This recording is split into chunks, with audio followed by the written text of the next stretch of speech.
May we have roll call, please? Trustee White, Trustee Vasquez, Trustee Peterson, Trustee Evans, Trustee McDonough, Trustee Middleton, Trustee Brown, VP Scott, and President Maribel. Present. Okay, we have a quorum. Thank you. At this time, I would like to call on Dr. Strickland to present the superintendent's report. Great evening, Board Trustees, students, families, staff, and the greater Mount Vernon community. This is the Superintendent's Report for the month of July.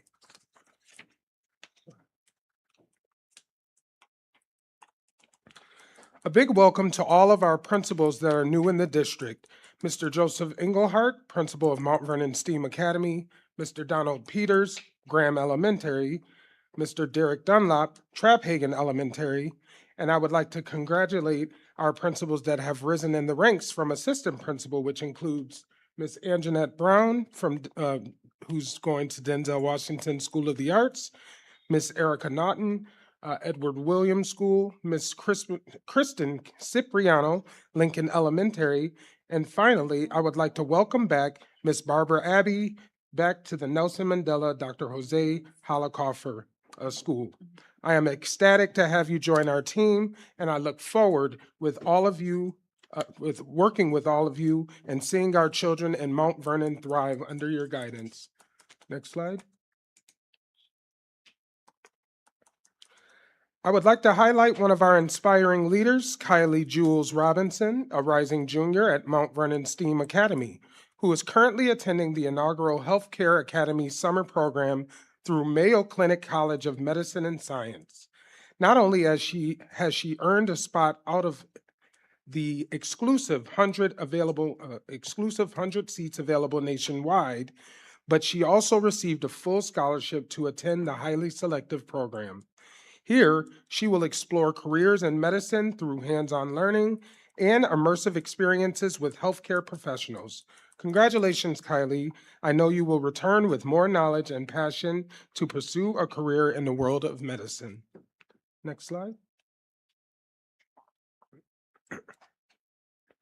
As a reminder, the district has been providing nutritious free meals for children throughout the summer, children being 18 and under.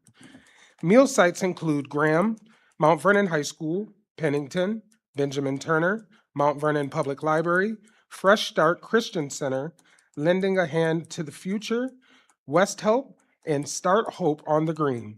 Thank you to all, especially our food service manager, Donna Jackson, who worked tirelessly to provide these resources to our families. Next slide. There have been lots of educational programs for our students throughout the summer, including the Smart Scholars Program. Starting this week, new and returning Smart Scholars will learn about the program requirements and opportunities through the grant-funded program. Students from the 3 different high schools are realizing their greater potential through Smart Scholars as they gain valuable experience. Next slide. Although school is out, scholars at Grimes and Pennington are staying on top of their academics through summer enrichment camps. These educational programs give students the opportunity to continue their English language arts and mathematics learning all year round. Such initiatives help prevent summer learning loss, ensuring that students retain crucial knowledge and return to school in the fall fully prepared for the upcoming academic school year. Next slide. This summer, the district is offering a 4-week program to help young scholars get acclimated to kindergarten before the school year starts. The Kindergarten Transition Program is designed to support students as they move from pre-kindergarten to kindergarten by building foundational academic, social, and behavioral skills in a nurturing and engaging learning environment. Through structured routines, early literacy and numeracy experiences, as well as opportunities to build independence, students gain the confidence and readiness needed for a successful start to their elementary school journey. Next slide. The ENL Academy helps students become proficient in their English language skills through authentic, real work communication and collaboration with peers. This program accelerates language acquisition while building confidence and supporting academic success. I know these students have been working very hard this summer, and I couldn't be more proud. Next slide. Leaders from the Mount Vernon Parent Teacher Association, including two of our trustees, parent liaisons, teachers, and staff, participated in the New York State PTA Summer Leadership Conference held on July 18th and 19th in Albany, New York. This annual event provided a valuable opportunity for attendees to engage in workshops designed to enhance their skills and collaboration efforts to better support students and families in the Mount Vernon City School District. Next slide. It's a friendly reminder to please stay informed that fall sports registration is now open. Visit our website to sign up. All students should make sure that they have an updated physical. You may go to your own physician, or physicals will be offered at the high schools. Athletes must do their physicals at the school building that they will attend in the fall. Next slide. The Buddy White Project is hosting a free backpack and school supply giveaway from 11 a.m. to 4 p.m. on Saturday, August 1st at the Dole Center. The event will feature a backpack giveaway with supplies, haircuts, food, music, health and wellness resources, and more. For more information, visit www.buddywhiteproject.com or call area code 914-665-2447. We definitely hope to see you there. And before I close out, I just want to publicly thank Jennifer Cardelia Rojas for the amazing photos that you see behind us that continue to ensure that we keep students first in our district. And with that being said, I welcome any of your questions or feedback. Thank you. Any questions of Dr. Strickland? Thank you, Dr. Strickland, for that report. Yes. Hearing none, we will move on to our treasurer's report by our treasurer, Mr. Joe Lynn.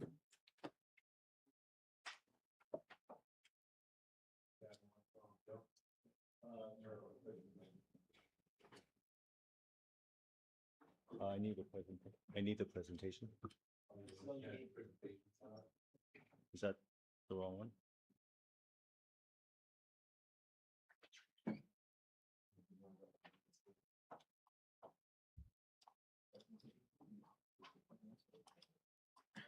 Can you pull it from the board docs then?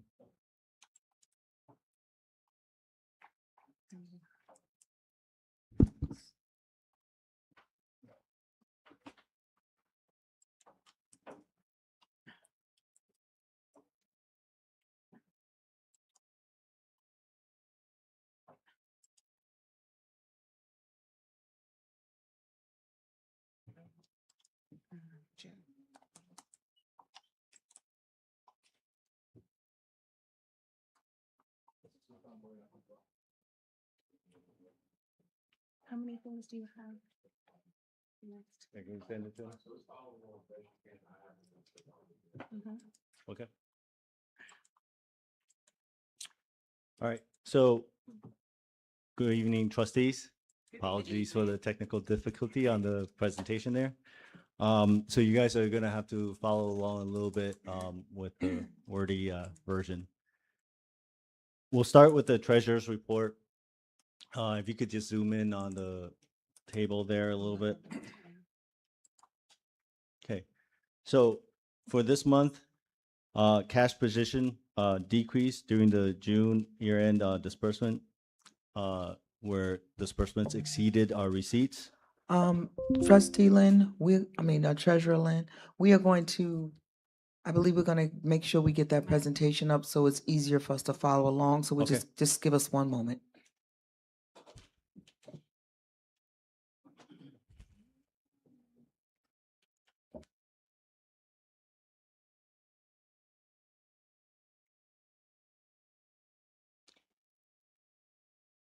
Yeah, I think there's a confusion because they usually give the full report as well as the presentation.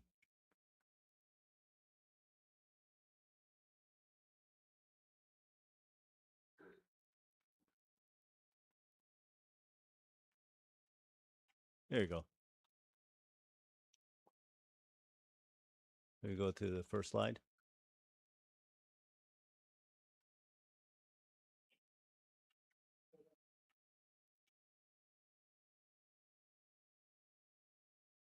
No, that's fine. Keep going. Just go. Yeah, that's fine. That's fine. I'll correct the date on that. Okay. All right. So in the month of June, our disbursements were greater than our receipts. That caused our cash position to decrease. We started the month at 69 million and ended at 39 million. Compared to last year, we started the month 15 million above 2025, the 24-25 school year. Our receipts was a little bit less than last year at below 2.8 million less. And our disbursements, on the other hand, was $10 million less. As a result, our ending cash position was 22 million higher than we were last year. A big part of the activities, we repaid $17 million in the TAN, as well as the fact that we also had accelerated state aid. That's about $11 million. That's a big part of the receipts that we got. And also we, to help with the cash position, a lot of the things that we put in place, hiring controls, vacancy management, as well as operational and reporting improvements, allowed us to see some benefits on the receipt side. On the operational side, we're putting some stricter diligence towards how we pay invoices and manage budget transfers. That's pushed a little bit of the disbursement of invoices a little bit later. So you'll see some of that hit in July and August. Okay. We could go 2 slides down. Okay. So I wanted to just note some key expenditures and revenues. As you can see, property tax continues to be a key contributor to revenue, 1 million. It's a little bit less than what we projected because our tax collection earlier in the year was better. So this is a little bit lower than later in the year compared to past years, as well as what we projected. Our state aid came in significantly higher because of what I had mentioned before. We took an accelerated payment of the state aid. That will then be deducted from when it should have been paid, which is later in the school year. We also had some from a significant expenditures. It's largely payroll and invoice payments, as well as the debt service that I mentioned before. You see here the debt service was 18 million, with 17 of that being the TAN. Okay. So let's move to the next slide. So on the cash flow basis, this is now starting to look at what our operating cash looks like versus what's in the bank account. Okay. There, just to note for some of the new board members, there's always some amount that is reserved for other reasons. Some of the money is used to pay for fees, such as bank fees. We reserve that, so we can't touch that. So that's why you're going to see a little bit of difference between the treasurer's report and the cash flow. Okay. On the cash flow basis, we also, it's not surprising, we ended up much higher than what we projected. Originally, we had projected at 18 plus million, and we're ending at 35.9 million. That's about 17.1 million better performance or end result than what we projected. The June receipts exceeded projections by 14.5 million. As I mentioned, 11 of that is accelerated state aid.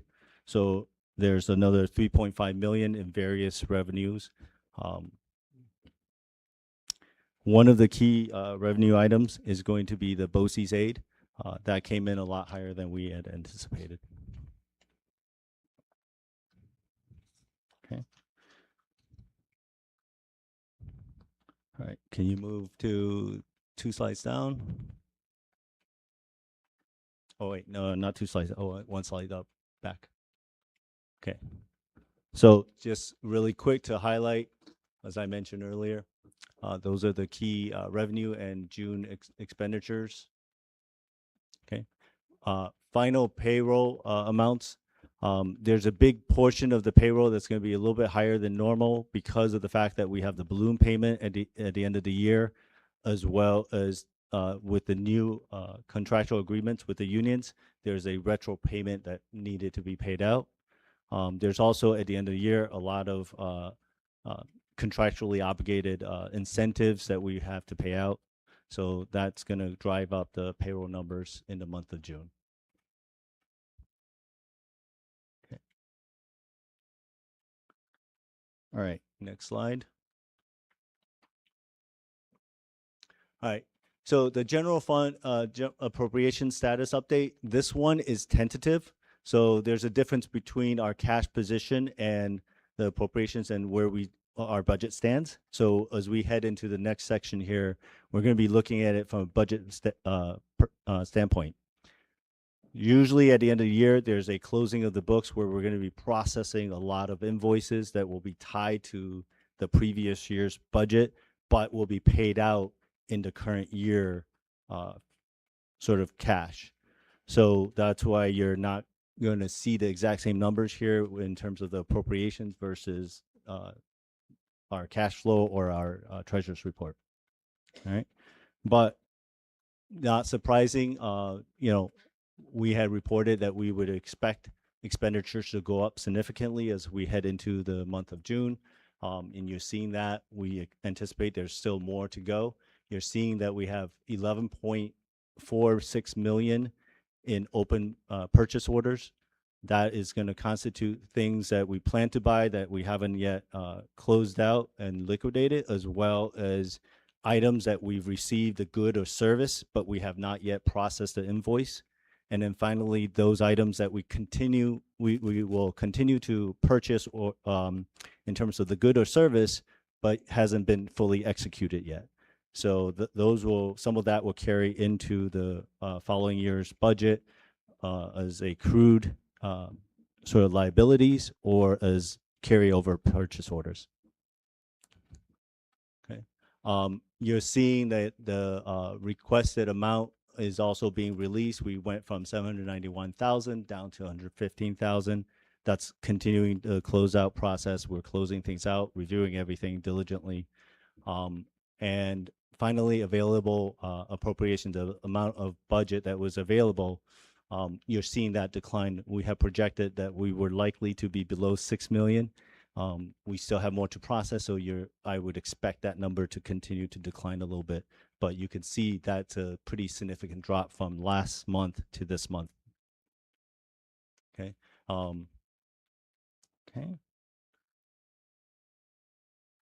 Lastly, let's move over to fund transfer. Not lastly, but let's move over to fund transfer. So the next 2 slides out. Okay. All right. So a bit more movement in the month of June. We had movement in the cafeteria fund as we start to close out the cafeteria fund as part of the year-end close. Same thing with the general fund, 1.4 million in movement, which is similar to what we did in May. And then some grant and special aid movement as we reconcile where we're going to pay from. So some of the items can be paid from grants, so that gets moved. So 1.7 million. I anticipate in the month of July, or as part of the year close version of this, the final version of this, you'll see a much bigger amount of budget transfers as we go through. One of the things I did was I asked the team not to move budget invoice by invoice, and that's on purpose so that we can limit the amount of budget transfers. What I don't want is for us to transfer funds from one appropriation to another to pay for an invoice, only to find out subsequent invoice later we needed funds there. So rather than doing and creating a bunch of noise with budget transfers, we're going to collect all the invoices, review it all, and then move in a very methodical way to make those payments. It does delay invoice payments a little bit, but not by a significant amount, a couple of weeks, a few weeks. So I've been talking to vendors just to make sure they understand what's going on, so we maintain those relationships. I did go ahead, anything that would impact our operations, I've told the team that we should go ahead and move whatever money is needed. We don't want our operations disrupted. And if it's small amounts that can be covered already in the existing appropriations, we go ahead and pay for those. One of the operational changes that I made in the finance department is we moved to a weekly pay cycle. That allows us to process checks more regularly. So that means even though we're holding on to these, we'll be able to address the payment of the checks more efficiently as we move forward. Okay. Last slide. Okay. As I mentioned in the last meeting, we did introduce a revenue summary. There is some caveats. It's practice that tax revenue is recognized in full at the beginning of the year. That does skew the numbers a little bit. So even though we're now the revenue reporting is saying 102%, I would hold that with a little bit of salt and just know that we're doing really well in terms of tax collection, and we've done a great job of just getting the money we are supposed to get. So we're in good position, but that's probably slightly overstated. But on the school lunch fund, same thing. I think we're doing pretty well there as well, much better than in previous years. And even though it only says 42%, I think we've seen some significant improvements on the grants and special aid fund, as that team has been really diligent this year, and several items have been paid out of that fund, really helping our general fund position. So that. Does anyone have any questions? Do we have any questions for our treasurer?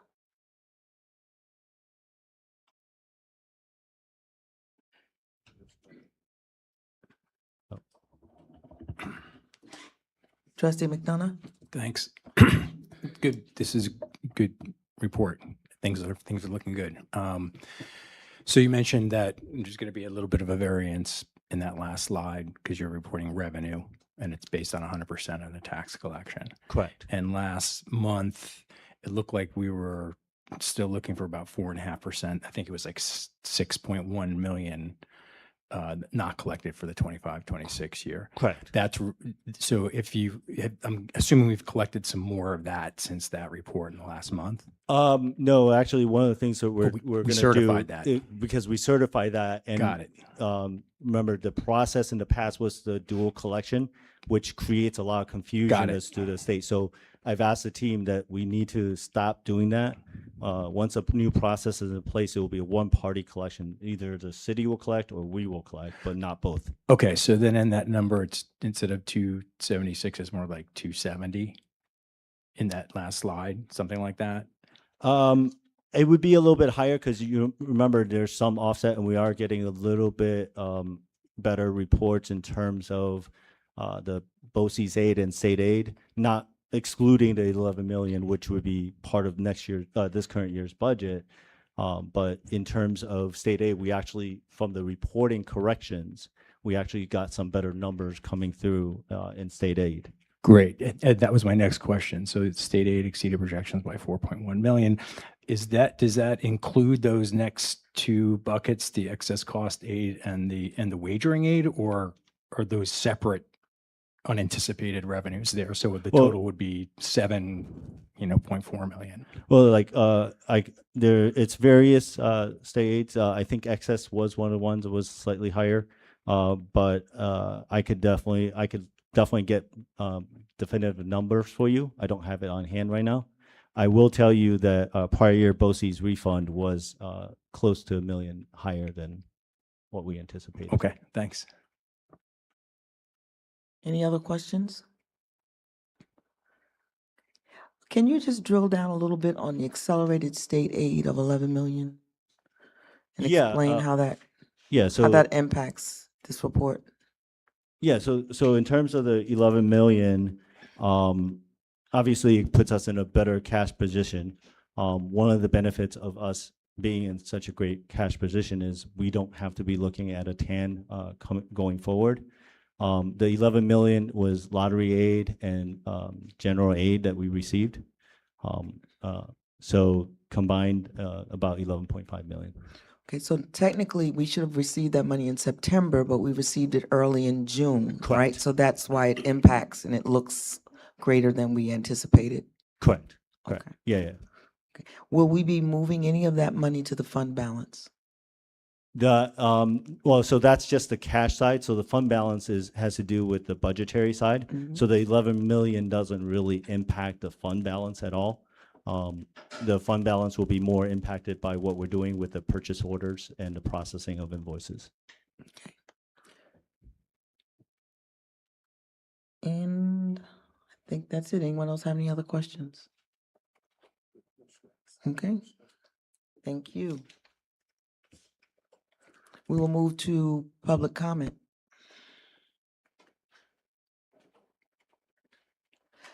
I'd just like to remind individuals for public comment that we will not entertain comments that are related to personnel issues.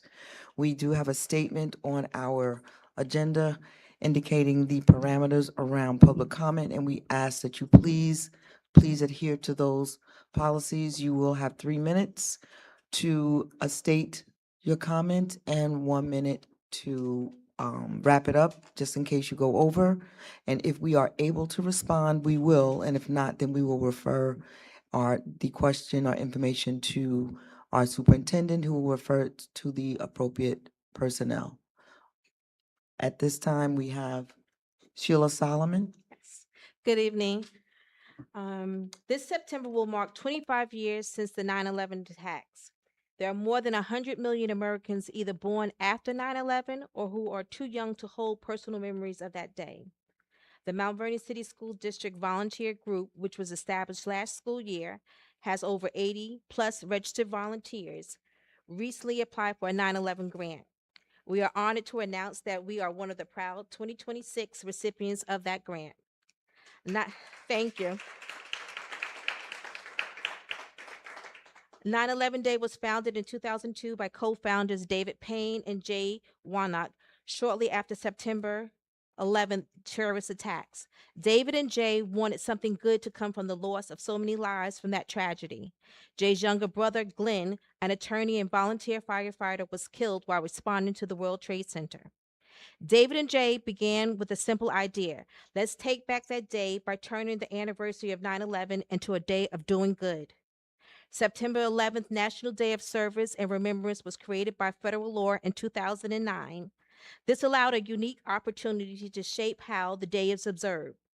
30 million Americans now participate annually by volunteering, supporting charities, and doing good deeds. Now this day is a major moment of national reflection and public attention. It should be noted that there were several Mount Vernon residents who were directly impacted on that day as well.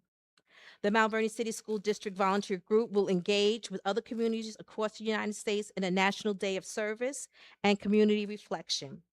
Our project is inclusive of the entire Mount Vernon City School District community, students, staff, and volunteers. Our goal is to have over 100 plus volunteers participating with the project. We were inspired by the renowned photo of the 3 firefighters raising the flag after the attacks.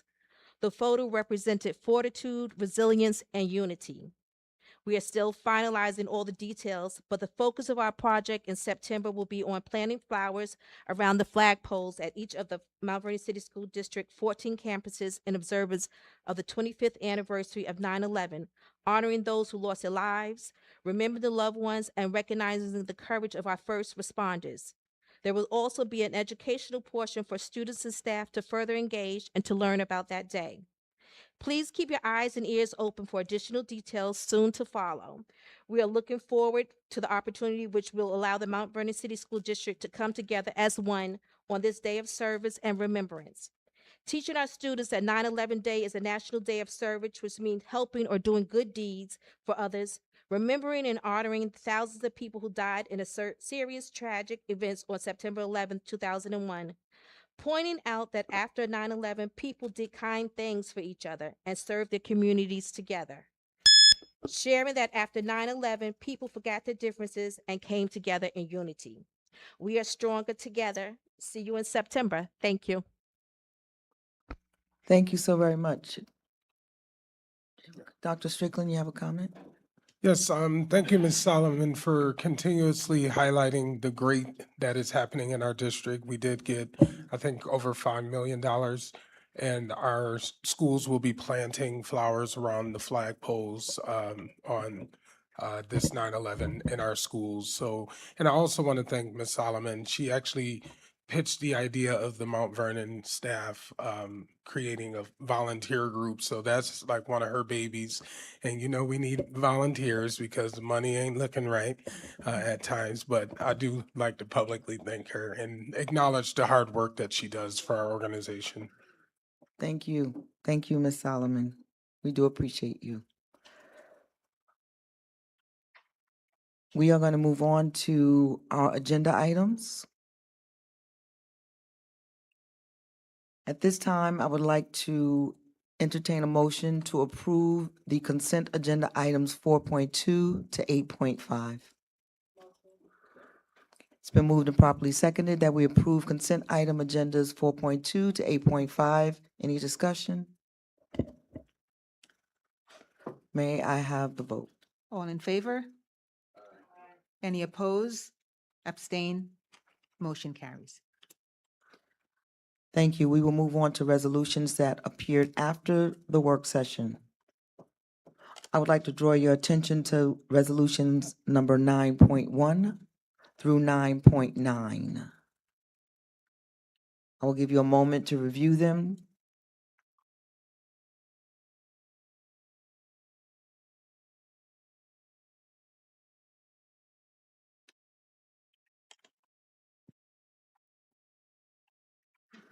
I'd like to entertain a motion to accept resolutions 9.1 through 9.9. Can I have a motion? It's been moved and properly seconded that we authorize resolutions 9.1 through 9.9. Is there any discussion?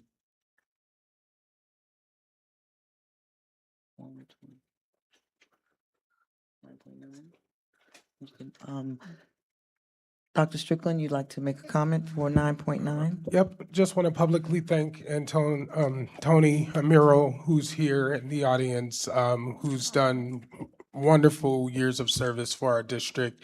And not only that, he helped acclimate me into this building, making sure everything was squared away, and he just always lent a helping hand. So want to publicly acknowledge his service to our district. And I will be calling you to hang up things in my office because you have that nice little gadget or whatever.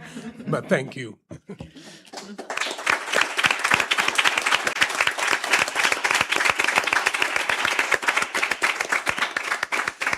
I would also like to say thank you to Tony. You have been a familiar face in this district for a very long time, you and your wife, Anita. So I just want to say thank you so very much for the service that both of you have given to this district. So thank you and congratulations on your retirement, and I know that you will enjoy it. I'm not so sure no, I'm going to say, I'm sure you both will enjoy the time together. So congratulations again. May I have the vote? All in favor? Any opposed? Abstain? Motion carries. Thank you. May I have a motion to authorize 9.10 through 9.13?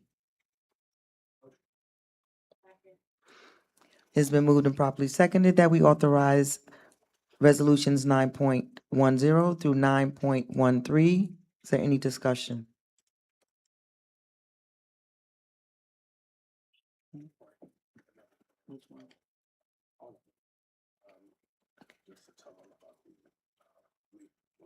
Okay, Dr. Strickland would like to comment on on 9.1 through 9.13. So trustees, in the executive content, you will actually see that there's a late resolution form. I am trying to implore our staff to meet deadlines and to ensure that we get resolutions in time. So if a resolution has to come to the business meeting outside of human resources, there is a late resolution form that will be uploaded, which has to be approved by myself for the reason on why it actually needs to go to this board meeting versus waiting for the future work session, which would go to a consent agenda. So trying to get us more into a rhythm so that we are just organized for you all and on top of our game. Okay, thank you. May I have any other discussion? I'll call for the vote. All in favor? Aye. Any opposed? Abstain? Motion carries. I'd like to draw your attention for the authorization of items 9.14 through 9.19. May I, on 9.15, I would like to request to pull line item 24.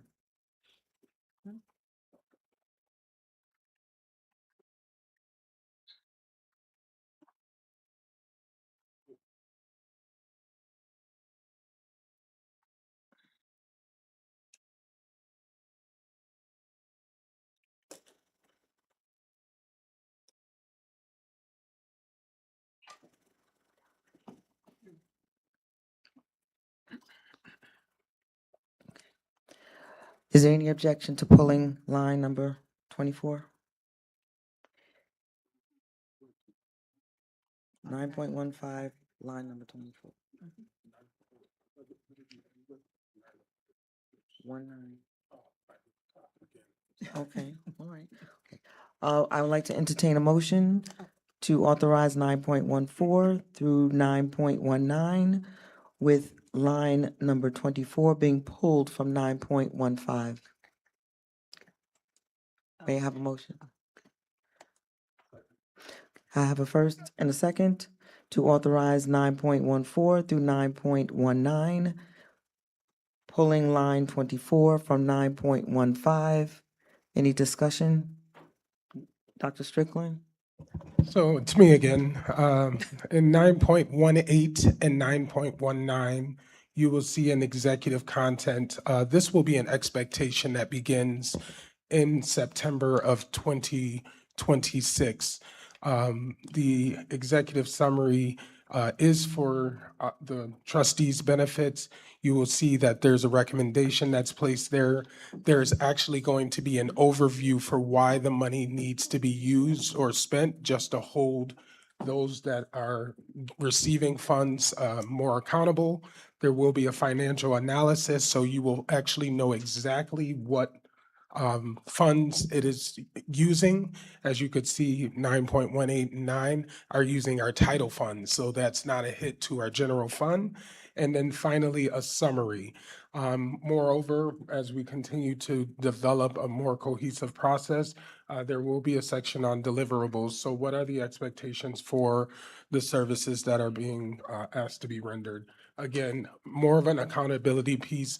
It is a little bit additional work, but it actually will be able to allow our staff to show where the funds are going and what, if we need to continue to make those payments for whatever we're saying we're gonna do. Okay. Let's call for the vote. All in favor? Any opposed? Abstain?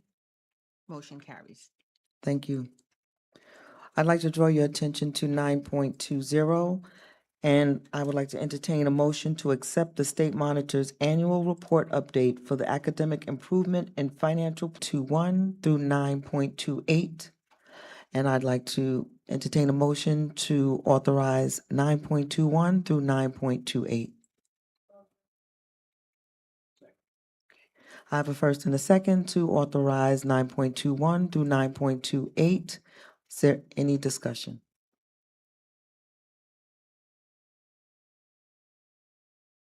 We'll call for the vote. All in favor?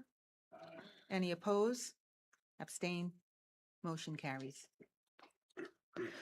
I'd like to draw your attention to policies. That's always the fun part. So let's look at 10.1 through 10.1 to authorize to readopt policies number 2330, compensation and expenses, number 4420, compensation and related benefits, and number 6520, workers' compensation. May I have a motion? I have a first and a second to authorize the readopt policies in Resolution 10.1. Is there any discussion? Trustee Evans? I just had a question regarding the workers' comp Mm. policy, wherein the current policy discusses more about reporting. It's not on? Microphone. No, if you could just Oh. bring it closer. Discusses more about reporting and from a risk perspective and prevention. My question had to do with saying something more about prevention, so we don't have to, like, so we can negate the reporting of it. We'll have less incidents. So that was my only concern with it. It was focused more heavily on reporting as opposed to prevention. Right, and I think But I will let Um, our legal counsel respond and Dr. Strickland, but, Yes. and then I will echo, I believe it's regarding the fact that we really want to talk about how we do it and not the practice of, right, not the other side of it. That's what the policies really are reflective of. So I will ask Dr. Strickland and, our legal counsel, Mr. Russell, to respond if there's anything else. So, Trustee Evans, great questions that you've provided, and I appreciate you providing them in advance. I did want to pull your attention to the bottom of the policies where there's additional information around education law or other references to different policies, and generally those are actually covered there. Sometimes you want to keep your policies very light because it actually constricts us more if we place a lot of information in there. But then, if we find that more information is needed, there's a possible caveat where I can actually come up with a superintendent regulation for that policy that actually outlines that process around prevention. So I definitely understand where you're coming from, and we'll talk with council more about making sure that we protect ourselves in our district. Okay. Thank you. And it's also reflective in our contracts as well. Oh, thank you. Mhm. Call for the vote. All in favor? Aye. Any opposed? Any abstain? Motion carries. Thank you. I'd like to entertain a motion to authorize 10.2, renumber policies 5110.2 for budget planning and development to 6110-E1 and number 5120, school district budget hearing to 6120 and readopt.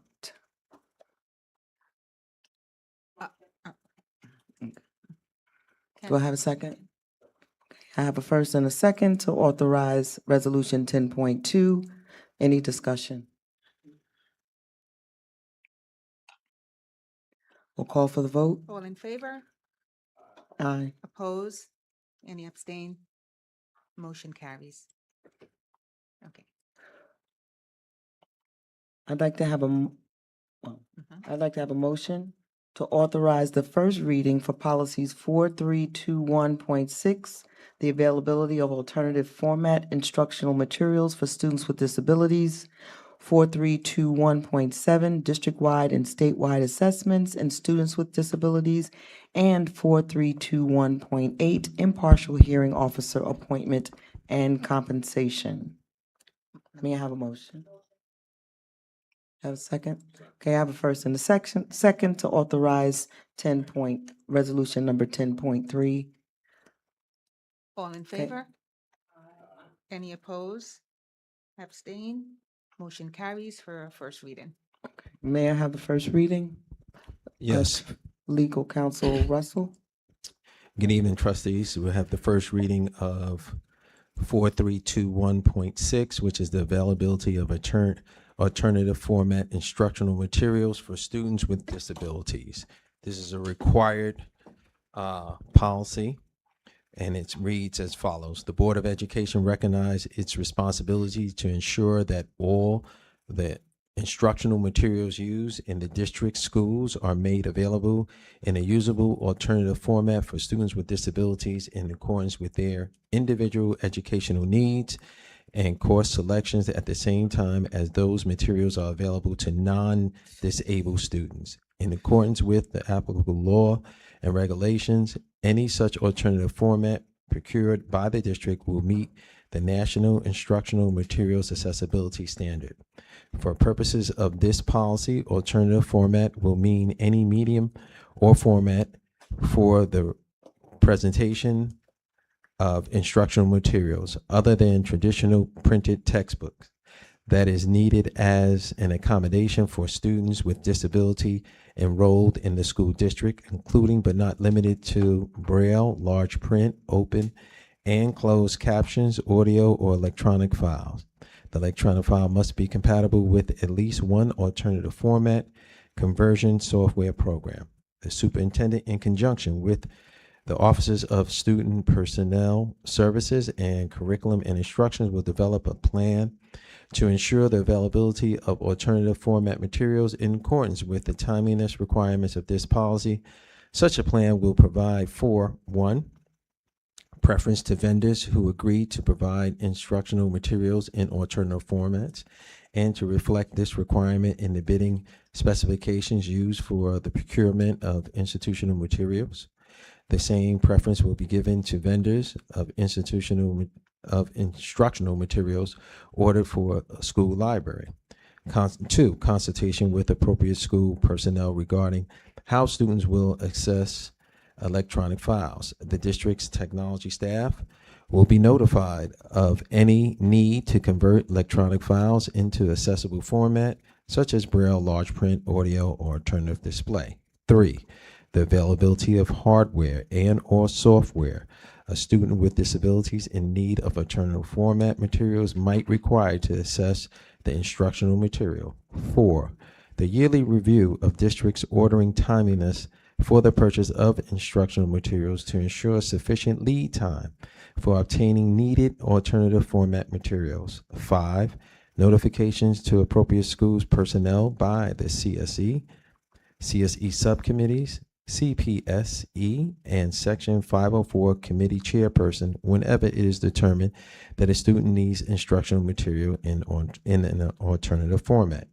Such notice also will identify the particular alternative format needed and any assistive technology devices or services the students might need to assess the alternative format materials. 6, notification by classroom teachers of the books they will be using in the class and any list of required readings with sufficient lead time in anticipation of the district timeliness for the purchase of the instructional materials. 7, consultation with the school librarian to make sure that the specific library resources required by a student in need of alternative format materials to participate and progress in his or her selected courses are made available to the student in an accessible format. And 8, timely request for state assessment in alternative format. Cross-reference 6700 purchasing.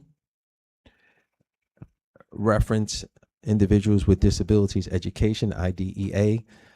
Also, 20 USC Section 1474 E3B, New York Education Law, Section 1604 29A, 1709 4-A, 1950 4-A, 2503 7-A, and 2554 7-A, as well as 360210B, 8 NYCRR, Section 200.2B10, State Educational Department, Office of Vocational Education Services for Individuals with Disabilities, Policy 02-05, Amendment to Section 200.2 of the Regulations of the Commissioners implementing Chapter 377 of the laws of 2001. Plans to provide instructional materials in an alternative format for students with disability, May 2002, available electronically from Visa, VESID, VSED website. Thank you. Thank you. May we have the first reading for 4321.7? Trustee Brown, would you please read that for us? Thank you.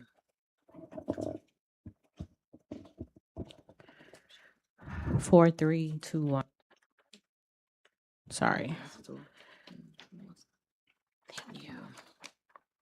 The Board of Education recognizes the importance of offering access and appropriate testing accommodations to eligible students so that they can participate in assessment programs on an equal basis with their non-disabled peers. Two elements that contribute to an effective assessment program are proper use of accommodations and use of universal design principles in developing and administering tests.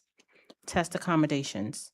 Testing accommodations provide an opportunity for students with disabilities to participate in instructional and assessment program, demonstrate their strengths, knowledge, and skills without being restricted by their disability, and provide an accurate measure of the standards being assessed so that appropriate instructions and services can be provided. Testing accommodations are changes made in the administration of the test in order to remove obstacles to the test-taking process that are presented by the disability without changing the constructs being tested. Examples of testing accommodations are flexibility in scheduling timing, flexibility in the setting for the administration of the test, changes in the method of presentation, and changes in the method of response. Testing accommodations are neither intended nor permitted to alter the construct being measured or invalidate the results, provide an unfair advantage for students with disabilities over students taking the test under standard conditions, or substitute for knowledge or abilities that students have not attained. The Committee on Special Education, the Subcommittee on Special Education, or the Committee on Preschool Special Education is responsible for recommending the appropriate test accommodations and including those recommendations on the student's individualized education program, IEP.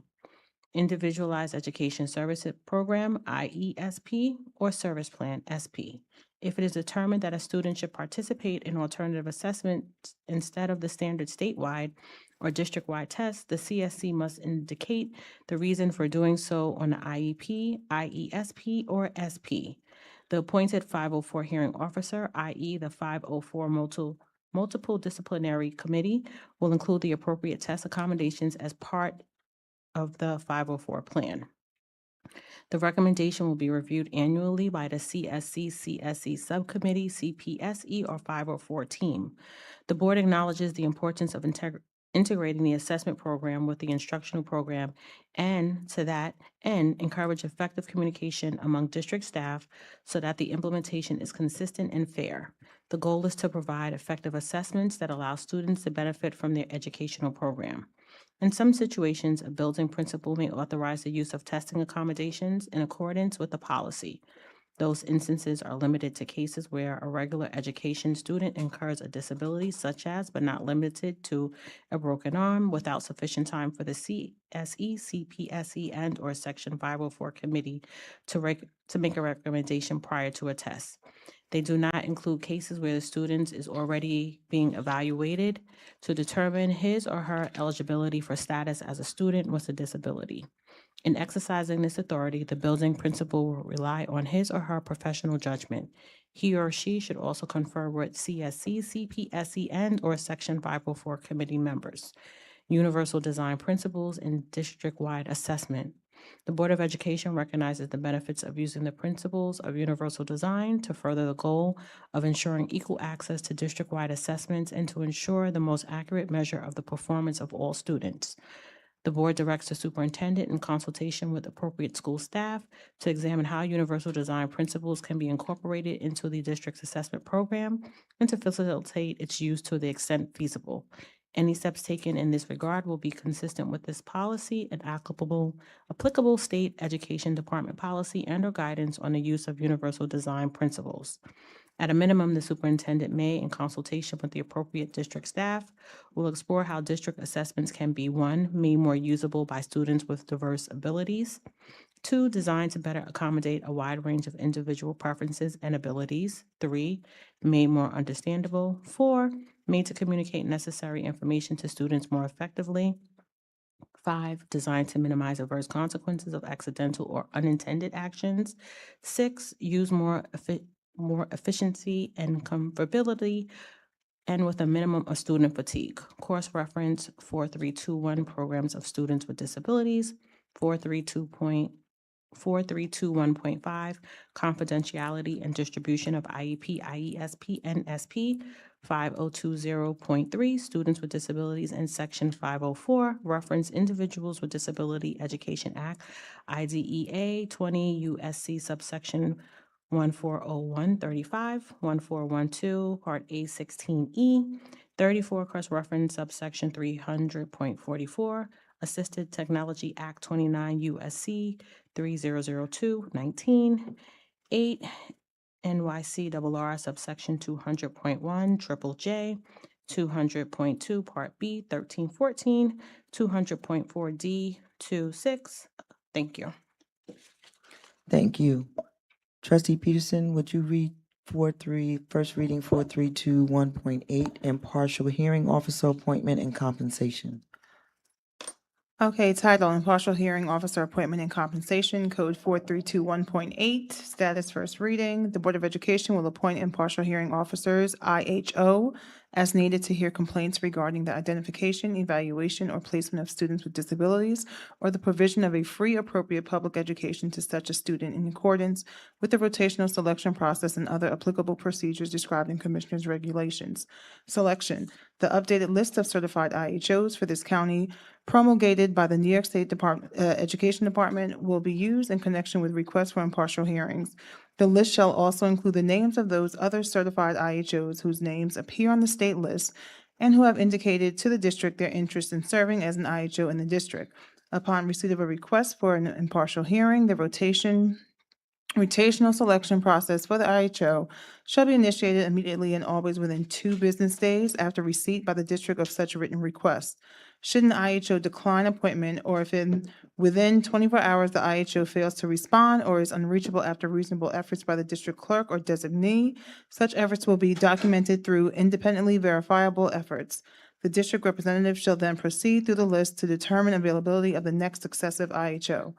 The district clerk or other person so designated, under the direction of the board president, shall initiate the selection process by contacting the impartial hearing officer whose name first appears after the impartial hearing officer who last served.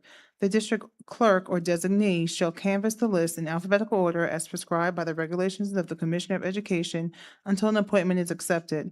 Pursuant to the regulations of the Commissioner of Education, if an impartial hearing is currently pending for the same student when a new hearing request is received, the district will appoint the same IHO, if available, who will determine whether or not to consolidate the hearings. Additionally, if the new hearing request concerns an issue which had been previously withdrawn in the 12 months prior, the district shall appoint the same IHO if available.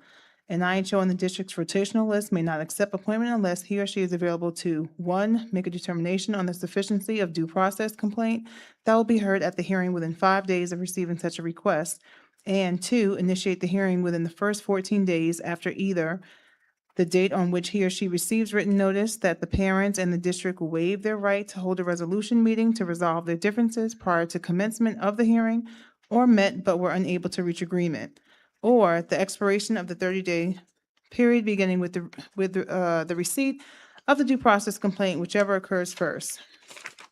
Appointment. The board president, or in his or her absence, or inability, the vice president will appoint an IHO immediately after the IHO selected from the rotational list indicates he or she. So that needs to be corrected. It should say indicates he or she is available. The board will rescind, right here. Let me just add she. The board will rescind the appointment of an IHO and appoint a new one if the parties to the hearing mutually agree that the IHO is either incapacitated or otherwise unavailable or unwilling to continue the hearing or issue a decision. The appointment of a new IHO in such an instance will be made in accordance with the selection and appointment procedures established by this policy. Compensation. The district shall compensate an impartial hearing officer for his or her services at the maximum rate established by such purpose by the director of the division of the budget. Currently, the rate is $100 per hour, per hearing, per hour for pre-hearing, hearing, and post-hearing activities. In addition, impartial hearing officers may be reimbursed for reasonable actual and necessary expenses for automobile travel, meals, and overnight lodging in accordance with the current district reimbursement rate set for district employees. Mailing costs associated with the hearing will also be reimbursed. The district will not reimburse impartial hearing officers for administrative assistance, secretarial, or other overhead expenses. Cancellation. The district shall attempt to provide an impartial hearing officer with 2 business days advance notice of the cancellation or rescheduling of an impartial hearing. Should the district request the cancellation or rescheduling of a hearing date and fail to provide an impartial hearing officer with 2 days notice, the district agrees to pay the impartial hearing officer a fee of $100. The district shall not be responsible for costs associated with a parent or guardian's cancellation or adjournment of a hearing. A copy of this policy will be forwarded to the impartial hearing officer at the time of appointment. Records relating to the IHO process, including but not limited to the request for initiation and completion of each impartial hearing, will be maintained by the district, and such information will be reported to the Office of Special Education of SED as required by Commissioner's regulations. Reference 8 NYCRR Section 200.2, 200.5, 200.21. Thank you.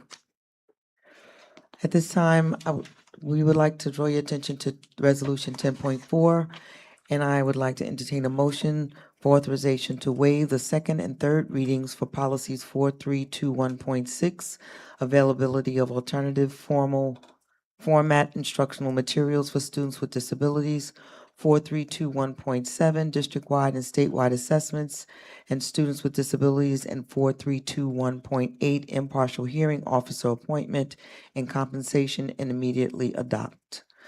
May I have a motion? I have a first and a second. Is there any discussion? Call for the vote. All in favor? Any opposed? Abstain? Motion carries. I'd like to draw your attention to Resolution 10.5 and ask for a motion for authorization to rename policy number 7670, impartial due process hearing, selection of impartial hearing officers, to impartial due process hearings, and renumber 4321.8E. I have a first and a second authorizing Resolution 10.5. Any discussion? Let's call for the vote. All in favor? Any opposed? Abstain? Motion carries. Thank you.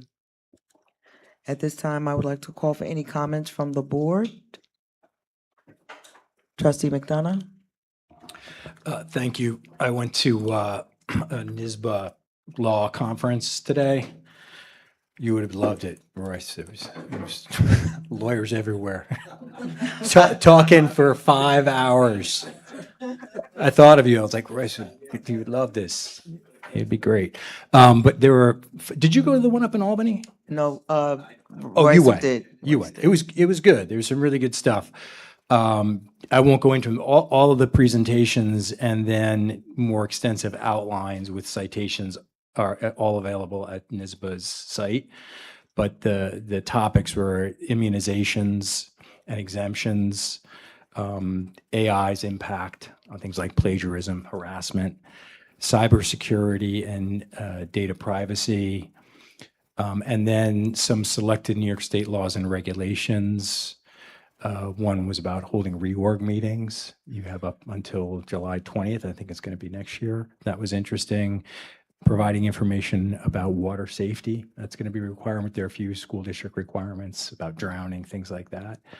And then some new court cases, Supreme Court cases. A lot of it, well, not a lot, but some of the more interesting ones had to do with transgender rights versus biological sex and Title IX, and how the federal law and New York State law are kind of at odds. So it'll be interesting to see how that plays out over the next few years. So that's it. Thanks. Okay, thank you. Any other comments, trustee Peterson? Thanks, trustee McDonough, for totally ruining my trainings for the next 2 days. But thanks for giving the heads up. I just want to invite everyone in the community here and abroad that on Tuesday, August 4th, the City of Mount Vernon Police Department will be hosting its annual National Night Out. It is at Hartley Park. It is an amazing evening. It starts at 5 o'clock p.m. and ends at 8 o'clock p.m. So come on out. There'll be free food, bouncy castles, DJ, I mentioned free food, lots of community resources, lots of fun for the children from everywhere. It's just it's a national event. It happens all across the country. So hopefully it doesn't rain, but everyone come out Tuesday, August 4th at 5 o'clock p.m. at Hartley Park. Okay. Any other comments? Legal counsel Russell? Yes, the seminar that you went to or the workshop is exactly what they did up in Albany. So it's a good refresher. Yeah. And you'll have the same kind of experience. It's a lot coming at you, but I'm glad they're giving the information out. And some of the information has to do with us complying with, as you said, the swimming policy or precaution or safety measures will have to be on our website, and we'll develop that. Also, just so the community know, I want to thank all the board members, since the beginning that we started reading policies, volunteering, because I think it's important not to hear the same voice. It's easy to go to sleep. You get used to the cadence and it goes on, and you're like, oh, not policies again. So for the new trustees, your turn is coming. So, so when you see that come through, you might want to read it beforehand and reread it beforehand in practice, because we'll be calling on you. I just think it's good. It's good for the table and it's good for the audience to read, to hear your voices. Thank you. Thank you. Any other comments? I did have an opportunity to attend the Leadership in Education Conference up in Albany, Thursday through Saturday. It was a great networking experience. I was able to sit down with board members across the state. In addition to that, there was a lot of training. I sent the board members the materials, the handouts and presentation materials that were distributed. There was a lot on governance that I think that you'll find very interesting. We also had a workshop, like a general session on dignity, like how to speak to people and how to talk to people, and how how what you say is interpreted, and some of the scorecard for that is available. We'll be handing that out to you so that we can kind of look at it. It would be great if we could have maybe that individual come in during a retreat and provide some training for the board. But it was very telling. We had a great time. We also had a general session on AI and how it can be utilized across the fields in education, as in the classroom, as well as through administration. And so it was a great conference. I'm also looking forward to the national convention that they're hosting in Buffalo, I believe, in October. So a great place. I'm sure the superintendent can't wait to get there along with me. But it was really a good time. So I encourage each and every board member, whenever there's an opportunity for training, to please avail yourselves, because the information is extremely valuable. It helps us helps to lead and guide us as we do this work. So I just encourage you to take every opportunity possible. And President Marable, to your point, the company, the Dignity Index company that created that presentation. I've already reached out to them. They're more than willing to do, something virtual or in person. And they just have to get their dates together because they're in high demand. And Fabulous. I grabbed enough material to give out to the board members. I think we do it as we get closer to September. And maybe we can figure out what their dates are. Maybe we can get something in September or do a pre-workshop and then have them kind of put the icing on the cake. Okay. Thank you to Dr. Strickland for having me go there on Friday and Saturday. Saturday and Yes, Friday our weekend. and Saturday. That's great. Okay, Dr. Strickland, you had a comment? Just for the trustees and the listening community, I want to let you know that there's a pop-up on our website for the Code of Conduct. We are required to have it up for 30 days to receive public comment. There's a survey that's attached. Please read through it, send us the feedback so that we can submit our code to the New York State Education Department, which has not been done when it was supposed to in the past. So this is the first time that it's been updated by our administration. Want to thank Assistant Superintendent White and the robust Code of Conduct team. Like this room was filled all the time, and they look like they did some good work. And then finally, we will be having a presentation next month. It's exciting because we are getting a new website. Yeah, I know. Very, very difficult to navigate, and there was an actual committee that was pulled to really go through it and really think about how we can brighten it up and make it more parent friendly. The committee was composed of various stakeholders, both employees and staff. Employees, parents, community members, really for their input. And it was not just the district saying this is what we're doing. And then finally, thank you for the passing of the strategic plan resolution tonight. We do have K-12 insights that will come in, work with the district on a long-term strategic plan that will go right hand in hand with our strategic academic and financial plan.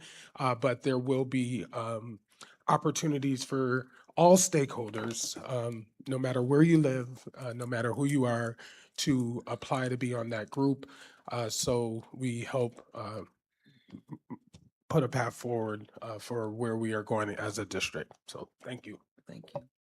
I'd also like to acknowledge the passing of one of a former district employee. He was the athletic director, Dave Scarpino, who served this community for a long, long time, served as a football coach, PE teacher, and again, the athletic director. Would like to acknowledge his passing. So just wanted to say that. Any other questions or comments? Okay, we do have some items for executive session. So District Clerk, would you please? Can I have a motion, please, to enter into executive session for the discussion of pending litigations and a personnel matter? All in favor? Okay. Any opposed? Abstain? Motion carries. We are in exec session. We are now in executive session. We will not be returning to this room, and we would like to thank each and every person for participating, listening, and in our virtual audience. Thank you.